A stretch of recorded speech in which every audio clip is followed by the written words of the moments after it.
Hello all, good morning, good evening or good afternoon based on wherever you are.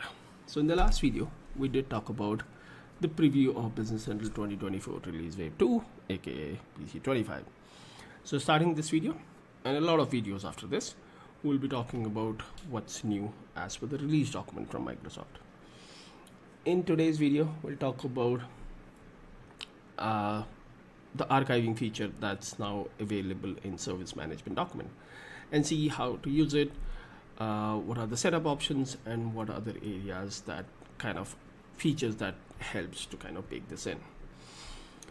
So to begin, before we begin, if you haven't subscribed to the channel, do subscribe it. It helps us to understand how we are doing. It also kind of acts as a motivation to keep doing this.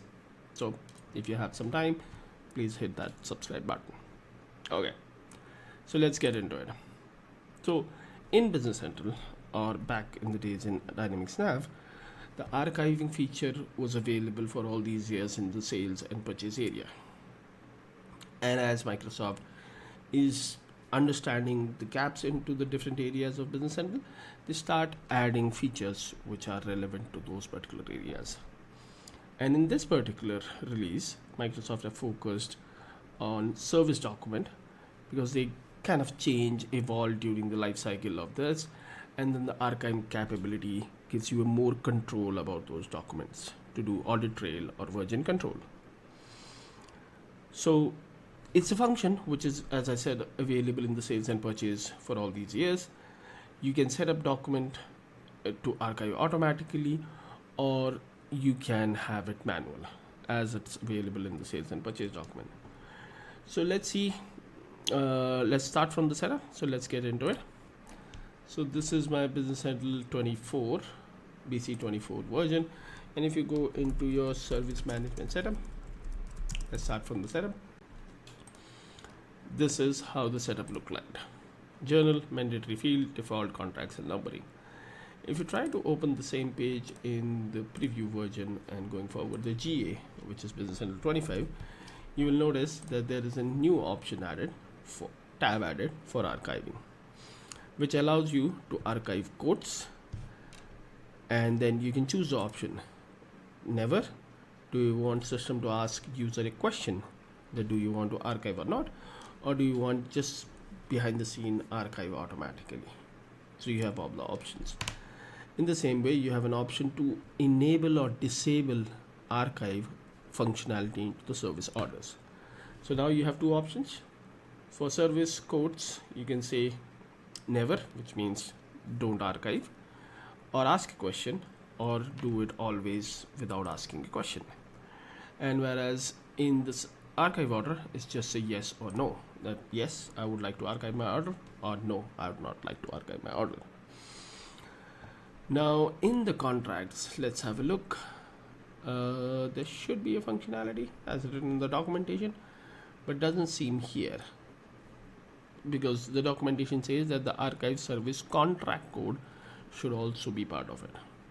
Okay, so let's do a question and see how it differs. So once you enable the setup, and then if you go to your service codes, okay, open service codes, there's nothing at this moment.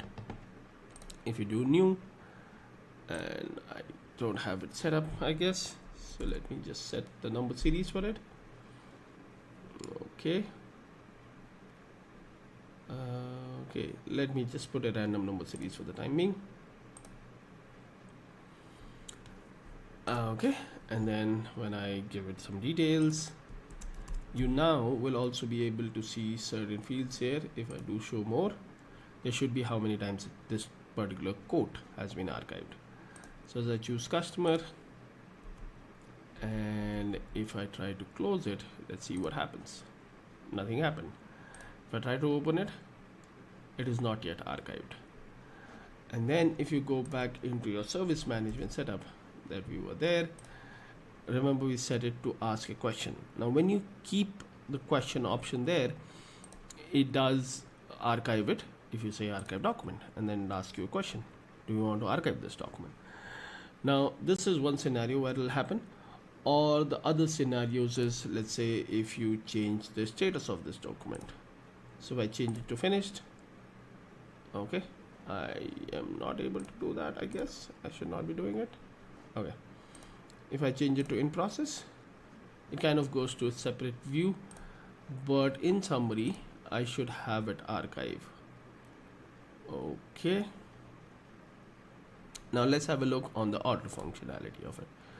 So when we have it on order and we have enabled it on the setup, if I give it a description, choose a customer into it, let's do the bare minimum, you will also see a field here of number of archive version.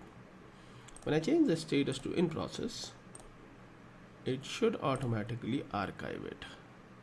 So let's close this, let's open this again, and we should see, oh, it's not yet archived. So for orders to archive, you need to either print them. So let's do a print.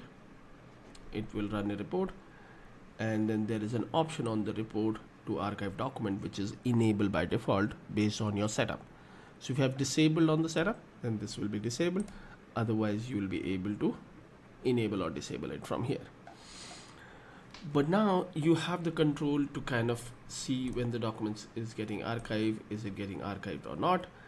And then because I did the preview, it did not archive, so let me just do a print, blind print. Okay, let's do a print. So when I do a print, you'll notice that the system have archived it, and the archived service order will be available here, like it's available in the sales and purchase document. But as we enable this feature, there's a lot of data that will be created because there are a lot of service codes or order that a company may create, and that's where a little bit of problem may occur from the database size perspective, especially for the cloud customer. So hopefully, and I'll just check that Microsoft have added these tables into retention policies. So if I try to do a new here, okay, I should be able to choose like sales header, purchase header archive. I have the service header archive. So that's a nice addition, that to keep your database size under control, the archive service document are also added into the retention policy feature that's available in Business Center. So what comes out of it? You have a control on the service management setup, that when and how the document should archive, part one. You can either enable or disable it on the order, or you can have always ask question or don't archive for the quotes. And then because this will add more data into the system as you keep processing transactions, Microsoft have also added that functionality to have that table available in the retention policy to control your database size. Now let me know into the comments what you think about it. Is it a nice feature? Is it something that you were looking as a customer, or your customers were looking at as a partner? Hit the like button if you like the video. If you think this is useful for other people in the community, share this video on your social media. And if you haven't, as I said earlier, please do subscribe to the channel. And then I'll see you sooner than later into the next video around what's new in BC25. Till then, keep learning and keep sharing. Thank you. Have a nice day.